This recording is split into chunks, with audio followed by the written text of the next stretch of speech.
उस समय दिन कम ही रह गया था, किंतु बादशाह को ऐसी उत्सुकता थी कि उसने अपने दरबारियों और रक्षकों को शीघ्र तैयार होने की आज्ञा दी।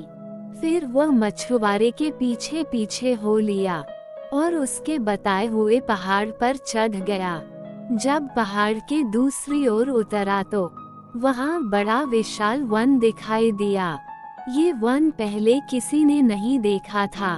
फिर बादशाह और उसके साथियों ने वह वन भी पार किया और सब लोग उस तालाब के किनारे पहुंच गए, जिसके चारों ओर 4 टीले थे।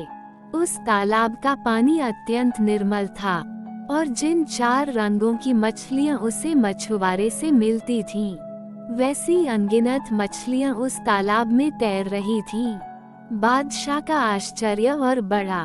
उसने अपने दरबारियों और सरदारों से पूछा कि तुम लोगों ने पहले भी इस तालाब को देखा है या नहीं।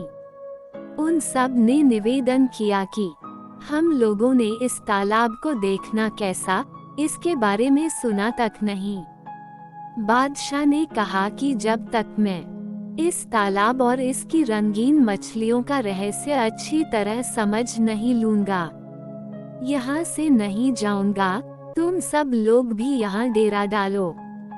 उसकी आज्ञानुसार दरबारियों और रक्षकों के डेरे तालाब के चारों ओर पड़ गए। रात होने पर उसने मंत्री को अपने डेरे में बुलाया और कहा, मैं इस भेद को जानने के लिए अति उत्सुक हूँ कि उस बावर्चीखाने में हबशी कैसे आया और उसने मछलियों से कैसे बात की, और यह भी जानना चाहता हूँ कि यह तालाब जिसे किसी ने नहीं देखा था, अचानक कहां से आ गया। मैं अपने कौतूहल को दबा नहीं पा रहा हूँ, अतएव मैंने सोचा कि मैं अकेले ही इस रहस्य का उद्घाटन करूं। मैं अकेला जा रहा हूँ, तुम यहीं रहो। प्रातःकाल जब दरबारी यहाँ पर दरबार के लिए आए तो उनसे कह दो कि बादशाह कुछ बीमार हो गए हैं और कुछ दिन यहीं पर शांतिपूर्वक रहना चाहते हैं। ये कहकर सारे दरबारियों और रक्षकों को राजधानी वापस भेज देना और तुम इस डेरे में अकेले ही उस समय तक प्रतीक्षा करना जब तक मैं लौट न आऊं। मंत्री ने बादशाह को बहुत समझाया, महाराज आप यह न करें, इस काम में बड़ा खतरा है। ये भी संभव है कि इतना सब करने के बाद भी आपको कोई रहस्य ज्ञान न हो पाए। फिर बेकार में क्यों इतना कष्ट उठा रहे हैं और इतना खतरा मोल ले रहे हैं। बादशाह पर उसके समझाने बुझाने का कोई असर नहीं हुआ। उसने बादशाही पोशाक उतारी और एक साधारण सैनिक के वस्त्र पहन लिए। जब सब लोग गहरी नींद सोए हुए थे, तब वह तलवार लेकर अपने खेमे से निकला और एक ओर चलता हुआ एक पहाड़ पर चढ़ गया। कुछ ही देर में वह उसकी चोटी पर पहुंचकर दूसरी ओर उतर गया। आगे उसे एक गहन वन दिखाई दिया। वह उसी के अंदर चलने लगा। कुछ दूर जाने पर पूरा सवेरा हो गया और उसे दूर जाने पर एक सुंदर प्रासाद दिखाई दिया। वह ये भवन देखकर बड़ा प्रसन्न हुआ और उसे आशा बंधी कि उसे इस जगह तालाब के रहस्य का पता चलेगा। भवन के निकट पहुंचकर उसने देखा कि वह बड़ा विशाल है और काले पत्थरों का बना है। उसकी दीवारों पर साफ किए हुए इस्पाती पत्थर जड़े थे जो दर्पण की भांति चमकते थे। बादशाह को विश्वास हो गया कि यहाँ उसे मनोवांछित सूचना मिलेगी। वह बहुत देर तक खड़ा हुआ, भवन की शोभा निहारता रहा। फिर उसके पास चला गया। वह देख रहा था कि भवन का द्वार खुला है, फिर भी शिष्टता के नाते उसने ताली बजाई कि उसकी आवाज सुनकर कोई अंदर से आ जाए। जब कोई न आया तो उसने सांकल को खड़खड़ाया, ये सोचकर कि शायद उसकी ताली की आवाज अंदर तक नहीं पहुंची होगी।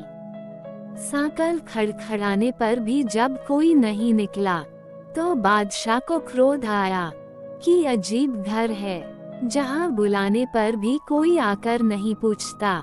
वो अंदर चला गया और ड्योढ़ी में पहुंचकर जोर से पुकारा कि क्या इस भवन के अंदर कोई मनुष्य है जो एक अतिथि के रहने के लिए थोड़ा स्थान दे।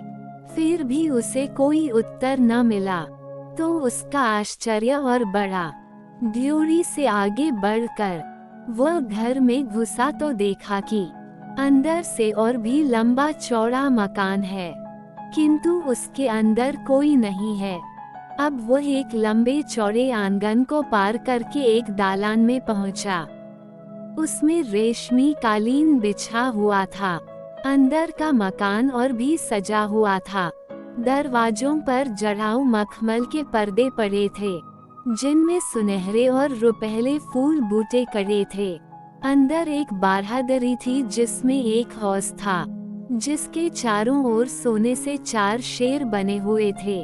शेरों के मुंह से पानी के फव्वारे छूटते थे और जब उनका पानी नीचे संगमरमर के फर्श पर गिरता था तो मालूम होता था लाखों हीरे जवाहरात उछल रहे हैं।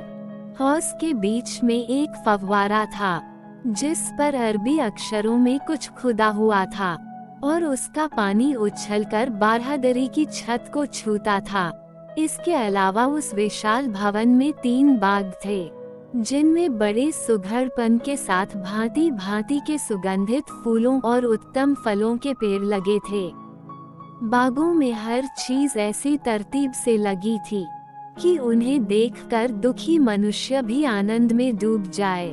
वृक्षों पर नाना प्रकार के सुंदर पक्षी कलरव कर रहे थे। वे पक्षी उन्हीं वृक्षों पर रहते थे, उड़कर नहीं जा सकते थे क्योंकि वृक्षों के ऊपर जाल पड़े हुए थे।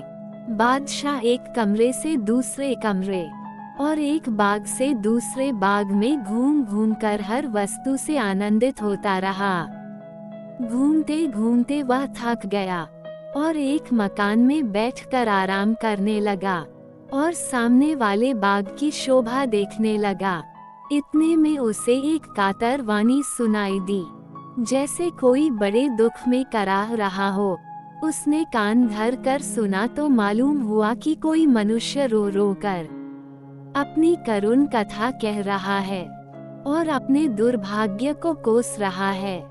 बादशाह ने उस कमरे का पर्दा उठाया जिसमें से यह आवाज आ रही थी। उसने देखा कि एक नवयुवक सिंहासन जैसी किसी ऊंची चीज पर राजसी वस्त्र पहने बैठा है और करुण स्वर में विलाप कर रहा है।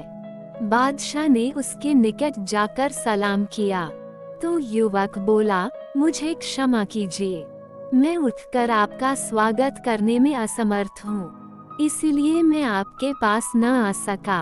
बादशाह ने कहा, मैं आपके शीलवान व्यवहार से बड़ा प्रभावित हुआ हूँ। वास्तव में कोई ऐसा अपरिहार्य कारण होगा कि आप उठ न सके, किंतु आपके दुख को देखकर मुझे अति क्लेश हुआ है।